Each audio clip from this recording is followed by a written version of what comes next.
I can't believe that Anna has gone through so much at such a young age and has been able to maintain such a positive outlook on life. Well, it's crazy that she felt so alone and thought that no one would help her. So she actually had to go back to her stalker just to pacify him to keep everyone in her life safe. It's incredible she was able to pull that off. I know our listeners are really going to empathize with everything she went through. And that's when he held up pliers and said he's going to rip out my teeth and my fingernails, and they're going to find me cut up in a box on the side of the road. And I was very scared. I was very, very, very scared. Like, I thought my life was about to end,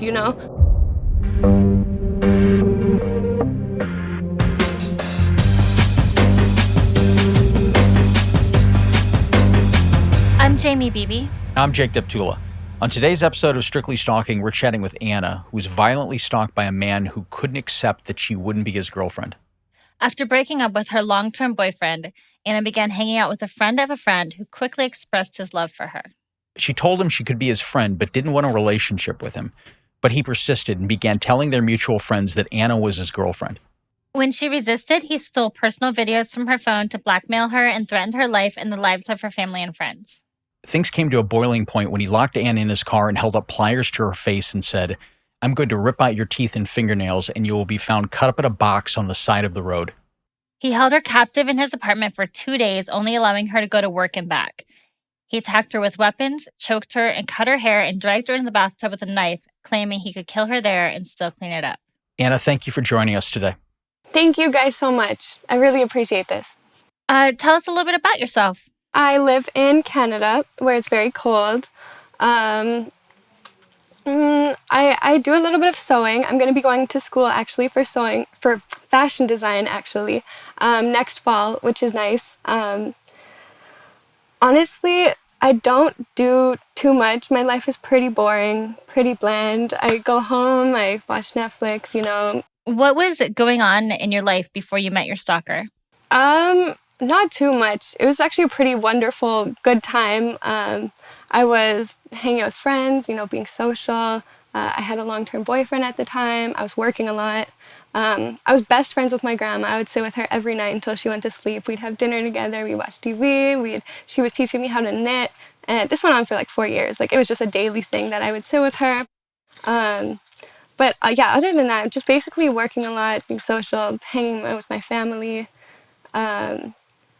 I wasn't attending university yet. I was supposed to, but I put it off and I kept putting it off. And I was supposed to go last year, but due to this incident, I didn't get to. Anna, what was the week like right before you met your stalker? Oh, it was honestly not the best week. Me and my boyfriend ended up breaking up. The day I met him, I actually got fired from my job, like this same day, like the same hour. I just got fired from my job for being late due to drinking the night before.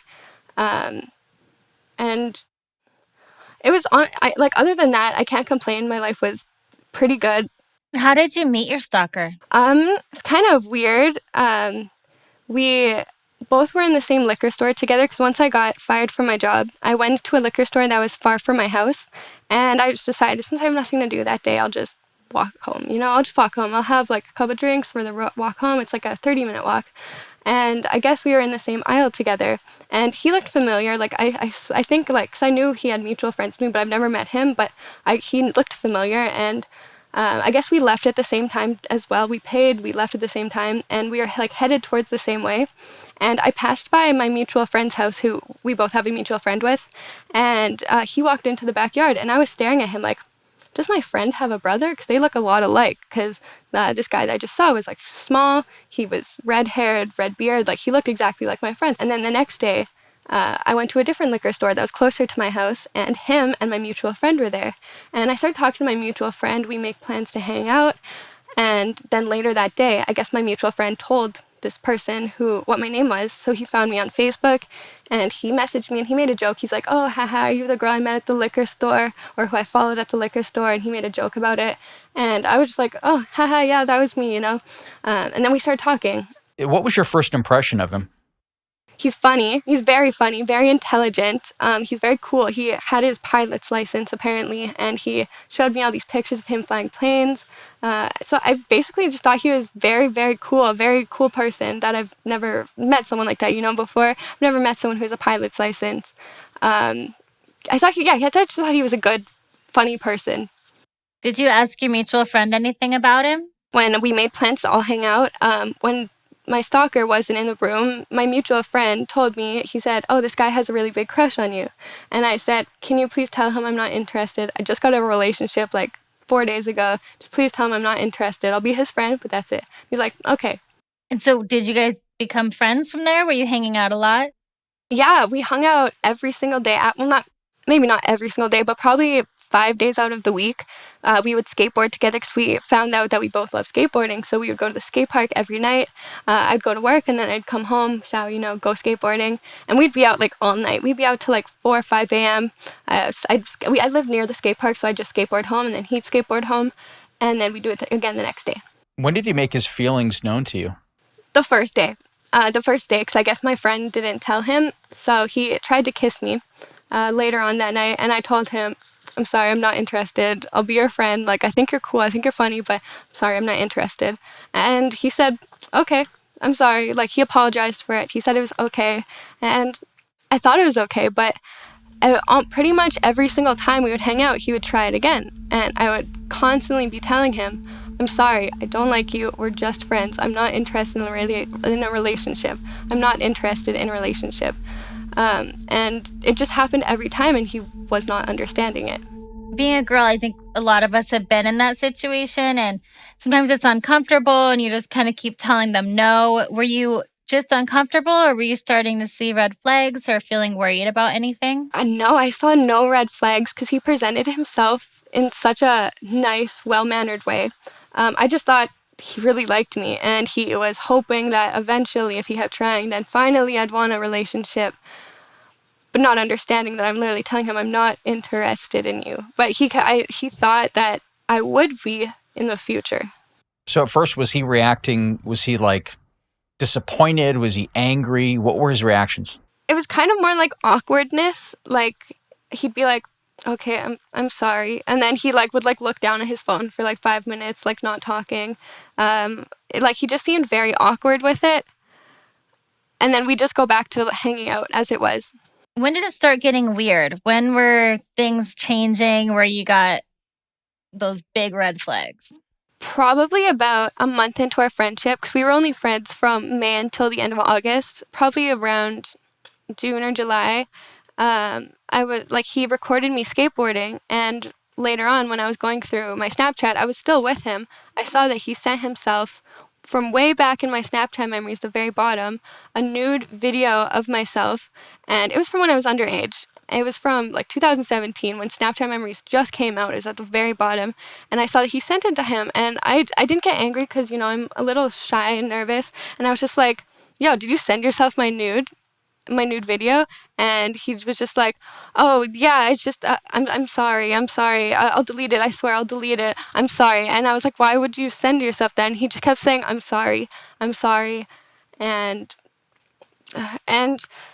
yeah, and basically every time, every night we would hang out, and he would try and kiss me, and I would tell him no, and then the next day, it just made me so uncomfortable. But I kept hanging out with him because, I was like, "Oh, he's my friend, maybe he'll stop eventually. He's a good friend to me. He hangs out with me every day, So I continued the friendship even after all this. At the beginning of the pandemic, I thought it would only last a month or two, and then everything would go back to normal. Yeah, no one really knew the extent of how much our world would change due to COVID-19. It can be really overwhelming sometimes with working from home, keeping in touch with loved ones, not being able to go out, and just not feeling in control. You certainly aren't the only one that feels like that, Jaimie. A lot of people have turned to therapy to help them through these feelings. Therapy is a great tool for everyone, and we've seen how much it helps our Strictly Stalking guests when they talk to someone about what they've gone through. I absolutely recommend Talkspace for therapy. You can sign up online and start therapy the same day. Online therapy is the perfect solution since most of us are still in quarantine or don't feel safe seeing people outside of our bubble. Exactly. And with Talkspace, depending upon the plan you choose, you can text, video, or send voice messages to your licensed therapist. It's incredibly convenient. Not only is it convenient, but Talkspace is also a fraction of the cost of in-person therapy. Instead of waiting for an appointment, you can send unlimited messages to your therapist 24/7 and they'll engage with you daily, 5 days a week. Therapy is practical guidance that we can all benefit from. It sure is.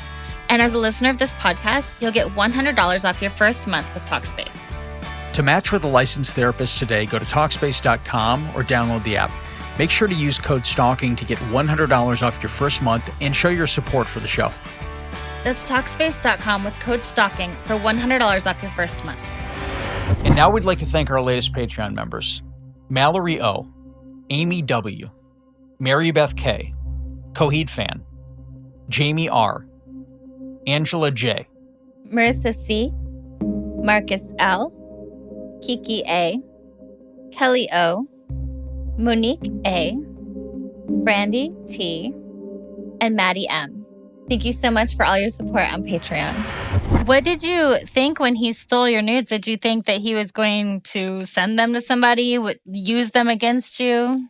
I thought he just wanted them for his own personal use, I guess, to just look at them on his free time. Because honestly, I've never met anybody who would just send someone like nude photos, or use them in a mean way. Like, I never ever have seen somebody just revenge post, I guess. Do you know how he got access to your phone in order to do that? Yeah, we were best friends. Like, I consider him my best friend, and I would always be like, oh, can you record me going down this ramp? Can you record me skating in a straight line? And he would hold on to my phone, like, basically the whole time we were hanging out, because he was videotaping me. And I trusted him. Like, I never thought anything. He looked like he was videotaping me, but he was going through my memories as he was pretending to videotape. But no, I never, ever, ever thought that he would have posted them anywhere, like tried to use them in a bad way. Did he know that you were underage at that time? Did you tell him? After he sent it to himself, and I did tell him, I said, this is from 2017. I wasn't even 18 yet. I was probably 16 or 17, like just turning. And he just kept saying sorry. But in the future, once it got bad, he was posting them online. He posted them about like 4 different times. He would delete post, keep it on for a couple hours, delete post. And he knew that it was underage. I kept telling him every time he would post it, I would say, you're posting child pornography, And it didn't bother him. I don't think he truly believed it, honestly, for some reason. In what context was he posting these photos? Like, what social media site was he using? Facebook and Instagram. And his Instagram got shut down because he was posting it, but unfortunately his Facebook didn't. Who else knew about this? Who else knew about your relationship, and who else knew about you having him basically, revenge porn? My mom knew, because she knew everything from the beginning, from when we were friends to when he, flew off the handle. She knew everything, because I tell her everything. I would come home and tell her, like, when she would wake up, I would tell her what happened, how I'm feeling, what he's doing, what he's saying, what he's threatening. So basically, I told her everything as soon as it would be happening. I also was telling my ex-boyfriend, because he was my friend, and he's very calm-minded, he's very well-mannered, he's very good at, I guess, getting over the stuff and how to deal with it in a good way. I also told my friend who he friend afterwards. I told her how uncomfortable I was, what he was doing, and she would just tell me like, oh, stop hanging out with him, don't hang out with him, So I was never really secretive about it until after. How did things change from you finding out that he had this video to him posting it? Like, what changed in him or in your relationship to go to that level? It was after, because I got uncomfortable with the whole situation of him trying to kiss me and everything, so I wanted to separate myself from him. So he started blackmailing me with a video. Not that one, it was a different one. It was one that I thought could put me in jail. So I continued a friendship with him after that. So I tried to stop being friends with him, and then basically I was blackmailed into a friendship. And then after I tried to end the friendship, he was posting them on Facebook every time, because he was very good at getting reactions out of me. A lot of times I would react and kind of stand up for myself and call him crazy, and then he would post a nude. Or I would threaten to tell people what he's doing, and then he would post the nude. You found out he had stole these nude photos of you when you were underage, because he sent them to himself. And then you asked him to delete it. He didn't. He's continuing to try to kiss you. It's making you uncomfortable. So you try to end the friendship at that point? Yeah. And I didn't tell him I was ending the friendship. I would just ignore him on Facebook. And I I guess before this happened, I started slowly trying to stop hanging out with him as often. And I think he knew that, because once when I was extremely intoxicated to the point where I couldn't even walk or see straight, he was telling me, and like it was late at night and we were at the skate park, and he was telling me, oh, this girl who you don't like and doesn't like you, she was at the house and she was threatening you and your mom, and she's threatening to do this to you guys. And he followed that by saying, you should make a response video. And in my drunken state, I was like, yeah, let's do it, you know? So we took the video, and then after it was done being taken, I said, don't send it, it's fine, just whatever. But he ended up saving it. He didn't send it, he saved it when I first started being friends with him. And then he was threatening me, or he told me to make that video. He later told me it's because he knew he could feel that I was gonna break up with him. So he wanted something just in case I did break up with him, as like blackmail, or try to coerce me to not break up with him. So I think that's when it kind of first started. And then after he blackmailed me with the video, because about a week after he took the video, I started ignoring him, and then he sent it to my friend and said if I don't message him, he's gonna send it to the police. He videotaped you doing something potentially illegal and then is using that to blackmail you? Yeah, and he like riled me up on purpose, he said, so I would do something that he could have blackmail over. So he could I would do something that he could get the blackmail on me, just in case I did like leave him. Did anyone else in your life know about the video that he was using to blackmail you? Yes, I told my friend who he sent it to, and also as soon as he started threatening me with it, I showed my mom and just like let her know that like this is happening, this is what I said, it's wrong. I was trying to get her advice, like should I just go to the police and show it to them so I'm not being blackmailed, which I later did do. Anna, when you said that he was sensing that you were going to break up with him, is this regarding your friendship, or was it his delusion that you were a couple? Both, because he thought we were a couple. He thought we were together, but he also knew that I was just gonna like end everything, and the friendship that he thought was more. He thought I was gonna end our relationship that we apparently had together, and like he could feel it because I was not talking to him as much. I was starting to only see him like once a week, and I didn't want to hang out with him for long. So he was kind of getting obvious, I guess, for him. And yeah, he thought that I was breaking up with him for a relationship. Was he telling other people that you were in a relationship? I knew the mutual friend who he was living with. He was living with him because his family has a restraining order against him. He told the whole family, who's known me since I was like 10, that we were dating. He told his friend that we were dating, all his friends that we were dating, people I didn't even know that we were dating, people I did know that we were dating. He basically was telling everybody we're in a relationship, where he's coming and sleeping at my house every night. Like while we were skateboarding all night, he'd be telling people he was actually like at my house and hooking up with me and, you know, stuff like that. What happened after he started blackmailing you? I felt, because I didn't want to go to jail, I thought I would have gone to jail. I thought that I had to continue a friendship with him. So I did. And it only lasted about a week before I didn't even try and ignore him. I was just busy for a whole day and ignored him. And then he ended up posting on Facebook and sending it to the police. And then like he came to me and told me he didn't do it, that he just said he did, which he did, and that he's so sorry. Like I got in his car because he was coming to deliver my stuff, because I was like, you know what, I don't care, deliver all my stuff. I don't care, like you sent the video in, whatever. So like he was crying to me saying he didn't send it. And then I was like, okay, whatever, you didn't send it, but you're going to eventually, so I'm still stuck in this friendship. And then a couple days go by, and he was planning on leaving the province for work. He was working on the railroad, and he asked me to pick me up from work late at night. And I was off at 11 because I worked at Home Depot, and around 10:45 he comes in, he's shaking, his eyes are shaking, he is angry, and he asks me in front of all my workers, he asked me, are you done? He asked me, are you done? So I was like, not yet, 15 more minutes. And I could tell he was like angry, and I didn't know why. Like I was very confused. So he goes back to his car, and then 15 minutes go by, and I go out there.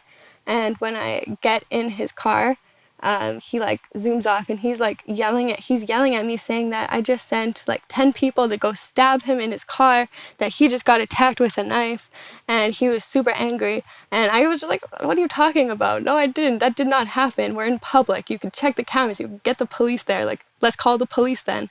And then somehow the conversation led to, I don't want to be here. I don't want to be blackmailed by you anymore. I don't want to be your friend. I just don't want this anymore. Like, I'm done. And that's when he told me the child locks were already on the car in the back. And that's when he held up pliers and said he's going to rip out my teeth and my fingernails, and they're going to find me cut up in a box on the side of the road. And I was very scared. I was very, very, very scared. Like, I thought my life was about to end, you know? So I felt like the only chance I had was to sweet talk my way out of it. So I was like, okay, you're right. You know, I do love you. It's okay. We'll be together. I do love you. It's fine. And that calmed him down. That calmed him down completely. And about 5 minutes later, when he pulls up to, it's not really a highway, but it looks like a highway. And there's like 2 roads, and there's a lot of trees here. So when he pulled up to the red light, I got out immediately. Because I wasn't in the back. Like, the child locks were on in the back, not the front. So I got out and I booked it to the forest. And that's when I called my mom. What happened after you got out of the car? I ran into the trees. I don't even think he followed me. I think he just went home because he knew I was about to call the police. I had my phone and everything. I didn't call the police first. I called my mom because I didn't know what to do. You know, she's the first person I call for everything. And she didn't tell me to call the police, but she did say, like, she'll pick me up. Where am I? Well, I'll take you to the station right now. We'll go to the station together. Just wait on the phone and stay on the phone with me. If he comes back, call the police. But until then, stay on the phone with me so I know you're safe. And then she picked me up. We went to the police station. We made a police report. That day they told me that he has a whole record of doing the exact same thing to women. But since he didn't actually hurt me or like pull my teeth out or touch me at the pliers, that there's not much they can do, but I can fill out a police restraining order. I mean, they said like he would probably get arrested for uttering threats, but like there'd be like no assault or anything. So the following day I got a restraining order. It didn't get delivered for like a week because he was out of the province. He didn't stay for the whole month. He ended up coming back early, and he was served the restraining order when he got back. And then a couple days later, he got arrested only for a couple hours due to the uttering threats with the pliers incident. When you were in the car with him and fearing for your life and your safety, obviously, what made you feel like maybe complying with what he was asking for, telling him it would be okay, going along with it for the time being? What made you think that might work? Did you have other things going through your head? I think a lot of people, don't know how they would react in such a terrifying situation. So what made you decide to do that? It's because like while we were arguing about how like I don't want to be here, I don't want to be your friend anymore, like me saying I don't want to be with you, and I don't like you was just making him more angry. And like I've never seen someone more filled with rage as we were arguing about this. Like me saying I don't want to be with you, I don't want to be your friend. Like his eyes were shaking, like his whole body was shaking. So I thought maybe if I flip it, instead of saying I don't want you, I do, maybe then I'll be okay. Because he seems like, I didn't know that he was suffering from mental health issues yet, but it seemed like he's delusional. So I thought maybe I could just talk my way out of it, and he'll believe me that I do want to be with him, that I do love him, even though clearly I'm just doing it to get out of this situation. But it worked. Like he believed me. He thought I loved him. I wanted to be with him. And he didn't even think of that he just threatened me into this. Like he fully believed that I was telling the truth and I did love him. But it was the only thing that went through my head, because I saw how he was reacting before to me telling him I don't want to be with you. And that's really brave of you to react like that and to try that to get out of such a horrific situation. Thank you. How difficult was it to get a restraining order? Very easy. Very easy. I've heard it is difficult for some people, but due to his his criminal past, doing this to multiple girls, and his own family, like they put it through immediately. And it wasn't the protection order that's only for like a year and you have to go through court for it. It was like the protection order that's stated right that day, right then and there, and it lasts for 3 to 5 years, I think. But it felt good. Like I wasn't scared, I wasn't nervous. I thought at the time as I was getting it that it would keep him away, I thought that he would be scared of the law, scared of getting arrested if he did break the order, but unfortunately, it didn't matter to him. Do you have details about the other charges that he's faced? Well, I've talked to his mom and his previous victim, plus another Facebook post from another victim that she stated her story with him. So his mom is absolutely terrified of him. Both his mom and dad have restraining orders against him, and the dad has one in accordance to his first victim in 2013. So his first victim, he was dating a girl, and when she broke up with him, he threatened to kill himself. And then, so she got back with him, but then a week later, she's like, nah, I lie. So she broke up with him again. And then he started descriptively telling her in detail that he's going to burn her alive, how he's going to do it, why he's going to do it, sending her Bible verses on how adulterous wives should get murdered. And then it got to a point where, like, he was stalking her at work. He was sick. She worked at McDonald's. He was stalking her at work. He was sitting there for a full 8-hour shift watching her. And it got to a point where something happened. I think like they got in a little bit of an argument, like he got her to react. So he stole his dad's truck, filled it with weapons, knives, hunting guns. Here they're illegal, but not illegal. Like you can't use them to shoot people. You can use it for hunting. And it's basically what he did. He put everything in his dad's truck, stole it, but his dad caught him doing it. So his dad tipped off the police, and the police intercepted him before he got to his ex-girlfriend's house because he was planning on going there and killing her and her whole family. His mom has a restraining order against him, his sister. He tried to, right before I met him, a few months before I met him, his sister told me that he was living with her. And when she was 9 months pregnant, he tried to stab her with a knife. He ran at her with a knife. It is a whole list of women and family he's done this to, and their families. What happened after he was served with the restraining order? He messaged me and called me immediately saying that I shouldn't have done this and I shouldn't have sent the police to my mutual friend's house because he lived with my mutual friend and her family. I shouldn't have done this, that if I don't drop the order, he's gonna shut me up, so the order gets dropped and they'll never find my body because apparently if you can't find a body, he said that you can get away with murder. So he was just gonna get rid of my body so he wouldn't get charged with this, he was saying. How did things escalate after the restraining order? Well, it was stalking. He was showing up at my work, waiting for me in the parking lot. Like on one Sunday, we close at 6. So at 6:30, I go to the back because I was with my friend and I didn't want to wait at the bus stop at the front for an hour because buses run hourly. And he pulls up beside us and just sits there for like 20 minutes until we get up and walk towards his car, and then he zooms off. He was coming into my work. I worked in a really big Home Depot store, so I couldn't, it's hard to see down aisles that are over there, but they can see me, And when I would see him, he would leave. He would leave immediately. He was threatening to follow me home from work and stab me when I got off the bus. It got so bad that my work was sending me home in cabs and giving me free cab slips, so I wasn't busing home because they were so worried. It was daily threats. I was getting phone calls, text messages, Facebook messages threatening to kill me, how he's going to kill me, why he's going to kill me, why he's justified in killing me, what I've done to him, how much I hurt him. It was a daily, constant thing, and then he started getting in touch with my friends and threatening to kill them. I got in a relationship about a month after the pliers incident with a new person, and a couple months after that, when my stalker found this person, he threatened him, his whole family. He's from Uganda and his family's from Uganda, and he was messaging his family saying they're going to send their son back to him cut up in a box, and do they want him in a box or an urn. He was threatening my ex-boyfriend. He was threatening my girlfriends. He was going through my whole Facebook list, threatening to kill them. If they don't delete me, if they don't stop talking to me, he's going to kill them. He knows their addresses. He can get their addresses easily. And then the threats started being directed at my mom, my grandma, saying he's going to come into our apartment. He knows where we live. He's going to shoot them all in front of me and then shoot me. And it got to a point where my grandma had to move out, so then me and my mom moved. We all just kind of split up. I still live with my mom, but my grandma split away from us because she was terrified because this guy is so dangerous. What were your other friends and family doing? Did anyone else go to the police? Did you go to the police and let them know again what was happening? I did. A lot of my friends actually stopped talking to me because of this. And when I say, well, can I have your statement for the police? Like, can I have your text messages? Like, this guy has to get, like, put away. They'd be like, sorry, I don't want involvement. I don't want to be involved. I don't want him coming after me more. So just please leave me out of it, basically. So a lot of people are actually, like, angry at me and stopped talking to me due to this. Who was your support during this time if all these people abandoned you? Just my mom, basically. Me and my mom.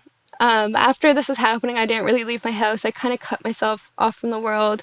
I pretty much just, like, stayed with myself and just myself. And luckily, I lived with my mom, so she was home a lot. But yeah, it was basically my biggest support was just my mom. What were the police doing when you were going to them multiple times, telling them what was happening? They just wanted a statement. They wanted my evidence, and that was basically it. Like, they wouldn't really do anything. I probably met with major crimes about 6 times before, like, and they didn't do anything. They would just take, like, statements. They would get more information, and, like, he had a promise to appear, so they weren't arresting him because he was supposed to go to trial May of last year.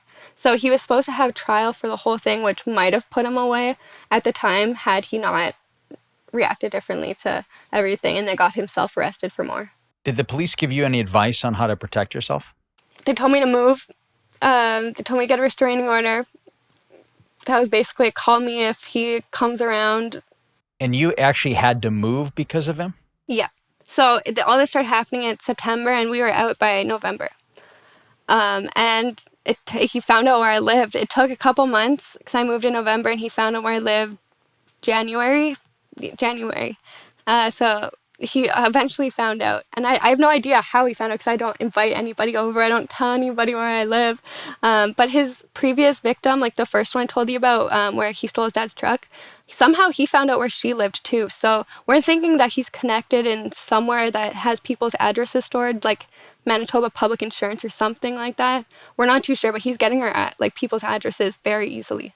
When was the first time you saw him after you moved? What was that situation? The first time I saw him since this happened, I was actually at a McDonald's, kind of close to his house, but not too close. I didn't think he would be there, but he was there with a friend, and I kind of confronted him, and I videotaped, and I was like, oh, you threatened me with pliers. This is what happens when a girl doesn't love it. Like, it was pretty bad. I saw him at my work in the work parking lot. When I'd go on breaks, he'd be there in the car staring at me. So I'd have to go back in. I'm a smoker, and I wasn't able to go for smokes, and it was pretty tough on me because I had pretty bad cravings. But every time I would go out there on my 15-minute break, my lunch break, he was there. He was sitting there in the parking lot, or he would come into my work, and I would see him, and he would just leave as soon as I'd see him.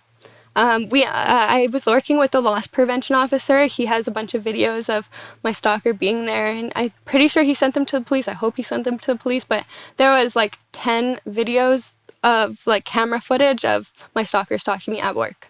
When you confronted him at the McDonald's, what was his reaction? He was silent. He was completely silent, and he tried to walk away, but stupidly I followed him because I thought I was safe because I was in public with a camera, then as we were walking, he's like, why are you doing this? Why are you doing this to me? Why are you attacking me? He uses that line a lot. Why are you attacking me? Why are you doing this to me? And I told him, I said, this is what happens when you try and force girls into a relationship, then threaten their family. And like he was just walking away. And then finally, I just let him keep walking. Tell us about the day that he abducted you. Well, it first started because it's really embarrassing to say this because, like, I didn't want to date him at all, but it got to a point in February where he ended up threatening my mom extremely bad to her and to me. He was starting to follow her home from work and cut her up, and he was sending pictures of her car while she was at work. She wasn't in the car or anything, but he was, like, showing me that he knew that she was working and that he was going to follow her home after work. And I was, like, so scared that I basically said, okay, you win. Please stop threatening my mom. Please don't hurt my mom. You win. I'll be with you, you know. You have trial in 2 months, so maybe you'll get arrested and I'll just have to endure 2 months of torture, you know. I'll just keep you happy for 2 months so my family's safe. And literally less than a month into it, in March, it was a month after he forced me into the relationship, he ended up getting kicked out of the family's house that he was living at, like my friend's family. and he was looking for apartments, and he was coming to my apartment demanding that I let him in. So I couldn't let that happen because my mom was home, so I would have to like put him in B&Bs, Airbnbs. I would have to pay for him to like stay somewhere, hotel, whatever, for like a week. Then finally he gets his own house. And from the moment like he gets it, from the moment he moves in, like I guess I kept like bickering at him, or like being like, I don't want to be here. I'm forced to be here, you know? Like I would always say stuff like that to him and he would react very violently. He would attack me, he would like rip my hair, he would choke me to the point where like my throat bone was hurting, I could barely swallow. Beating me up, like hitting me with like random objects, holding knives to me. And that went on the whole first day. The second day, so we didn't end up going to bed till like 4 a.m. because it went on from like 6 p.m. to like 4 a.m.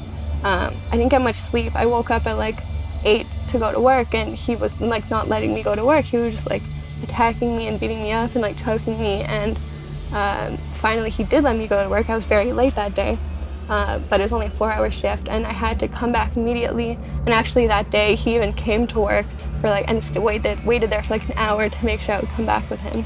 And then the whole second day that was there after I got back from work, same thing. Like, he was attacking me. He was like holding knives over me. He was trying to stab me, like choking me, everything. And you know when you see in like horror movies when someone's like on top of someone and trying to stab them, and the other person's like holding their arm trying to like stop the knife from getting into you? That's basically like what was happening the whole time. And he was like dragging me around the whole apartment by my hair and ripping my hair out. And finally on the last day, and yeah, he was only there for 2 days. On the last day, I finally was able to convince him to let me go home, because I needed to go home, you know, like I need to go to work, I need to get ready, you know, I need to go home. It's been a while that I've been here, it's been 2 days, please just let me go home. And he said, okay. So I called my mom, but I called her in hysterics because I was just finished being attacked. So I was clearly like in hysterics when I was talking, and she was like, are you okay? Are you okay? I was being like obvious that he was attacking me, so he got super angry. He tackled me, started like beating me up, choking me, and said that as soon as she gets here, he's gonna go down and slit her throat. He's gonna go down to her car, and it was going on for like 15 minutes before she got there. And when she got there, I was able to run out first before him, but he was following me. And then when I get out, I open my mom's car and I close it, and then he starts like punching the window very hard, and like she starts driving away, but he's like running after us, punching the window. And then she pulls around his parking lot and we lose him. I guess he's far behind. And then she just like pulls up and then stops to call the police. That was pretty stupid because he continued to come. And she thought it was a very stupid idea. She thought that it'd be a good idea to get out and like yell at him and scare him off, like not knowing how insane he is. So she gets out of the car, and from afar, from across the parking lot, he starts sprinting over to her, like sprinting very fast. He pulls a knife out of his pocket and flips it open and like starts sprinting at her. So she's standing here, I'm standing here, I intercept him and I grab him, and he's trying to like jump at her, he's screaming at her, and he's just like he's trying to like hit it, like slash at her with a knife, and I'm just like holding him back. And like it was a very intense moment. And after what felt like forever, my mom, she gets back in the car finally, and I'm able to calm him down. I'm like, please, I love you, you know, like I'll come back later, please just calm down, please don't hurt my mom, I'll come back later, just let me go home and like shower and stuff, please just let me go home. And then I thought he calmed down, like I got him calm, I got him to start walking away. But when I got in the car, my mom was on the phone with the police, and I stupidly said, have fun in jail, and I guess that sets him off, and he runs towards my mom's car and kicks the mirror off, and my mom just zooms away. But she's on the phone with the police, but the police were apparently already there, but they're at a different door, the door that I initially came out of. And as soon as he saw them, he ran away. I think that a lot of our listeners, unless they've been in a situation like that, with their abuser or with their stalker, they don't understand what it takes to pacify that person, because no one else is getting you the help that you need. You have nowhere to turn. You're isolated and you feel really alone. So you do need to pacify your stalker in order to keep your safety and the safety of other people that are around you. Uh-huh. How did you feel having to be in that situation where you kind of had to be back with your abuser, your stalker, and you had to pacify him in that way? It was uncomfortable, honestly, but the only thing I could think of was I need to protect my family. Like, this is the only thing I can do to protect my family. Um, it made me scared to, like, think, if I continue this, will I end up dead? Like, will something end up eventually happening to me? I thought if I don't do this, they're gonna get hurt or end up dead. Something's gonna happen. He's gonna do something to them, and I couldn't do that. Not with my family.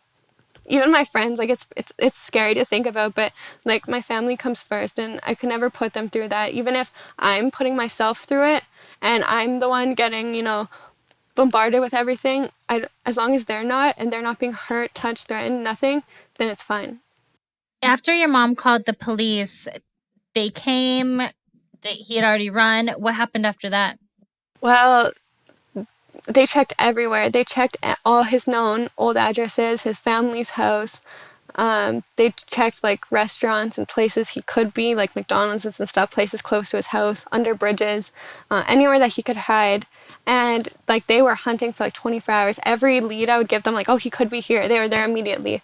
But it took almost 24 hours, basically 24 hours the next day, till finally I was like, I know there was an address he brought me to one day with his friends, and I think I remember it, and I sent them a Google image photo, and we kind of like MacGyvered where it was, what street it was, what number, because I wasn't too sure, they weren't too sure, and like it went on for like an hour where we were trying to figure out, like, what is this house, where, like, what's the address, and then finally we got the address, and they went in, and he was there. They caught him. And they arrested him, took him to jail? Yeah, they took him directly to the remand center, and then later on, like a couple months later, he was transferred to an actual prison, a higher security prison. And where is he now? Is he still in prison? Is he awaiting trial? Have you had trial? He is in prison.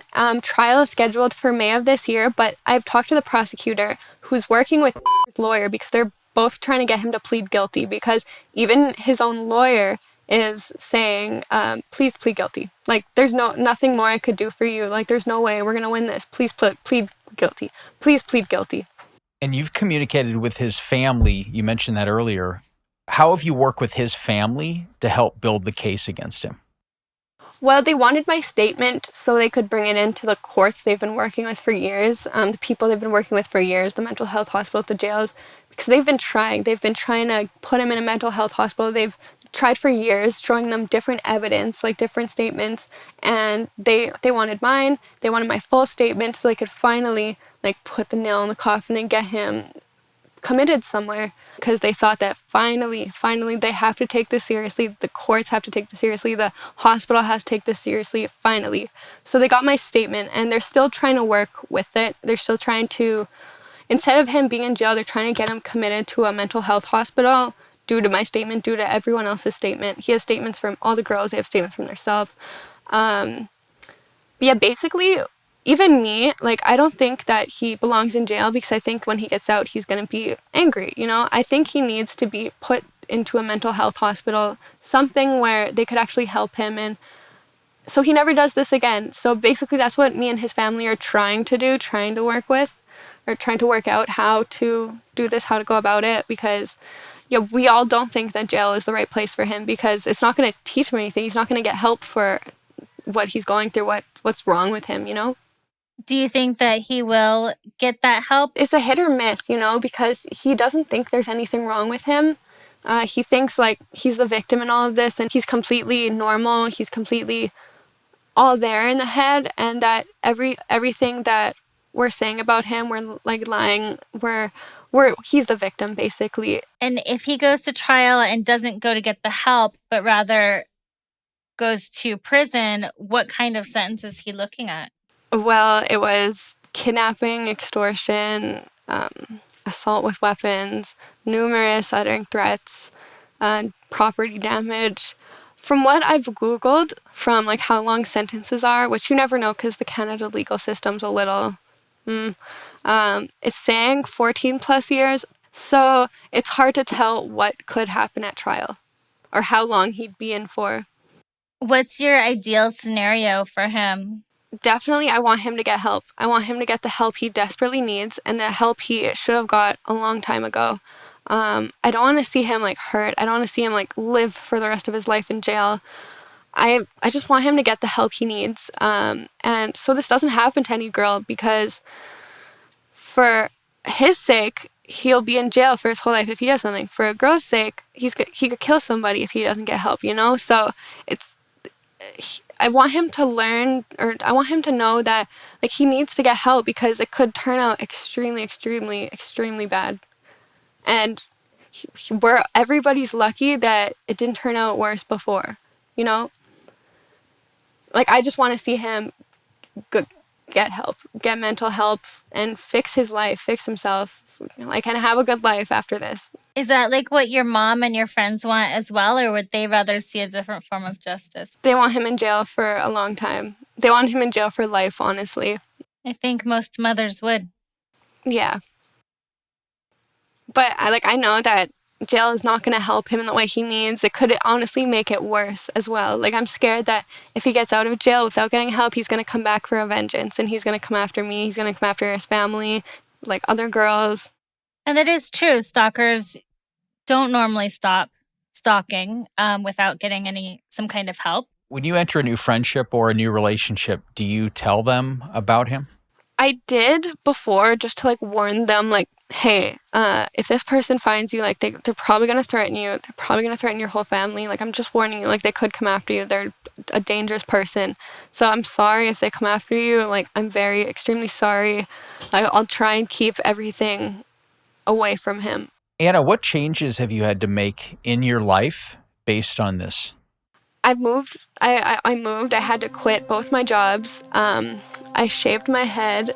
I'm bald under here. Well, not too bald anymore. It grew out in the last couple months, but I shaved my head because I was scared that he was going to be released from jail. And I thought that if I shave my head, either he won't be attracted to me anymore, or he won't even know who I am. If he sees me in public, like, he's not even going to know who I am. I've had to take my safety a lot more into consideration, be more aware when I'm outside, when I'm out. It's made me more aware of who I let into my life. Now I don't let anybody, like, I don't make new friends. I don't want anybody like new in my life, because I don't know if they're, you know, if they're stable, if they're gonna do the same thing again, because I thought the world was so like innocent and butterflies and rainbows before. I never knew this could happen. And now that I've seen it happen and how easy it is to not be able to like see it happening or see it coming or see red flags or anything, like, I don't want to let anybody new into my life, especially guys. Like, I don't want to date. I don't want any guy friends. I don't want nothing. Yeah, I didn't go to school because of it. I was supposed to attend university last year because of it. I didn't do that. Changed my jobs a couple times. And now I'm planning on leaving the city as the biggest change, just to get away from the whole thing.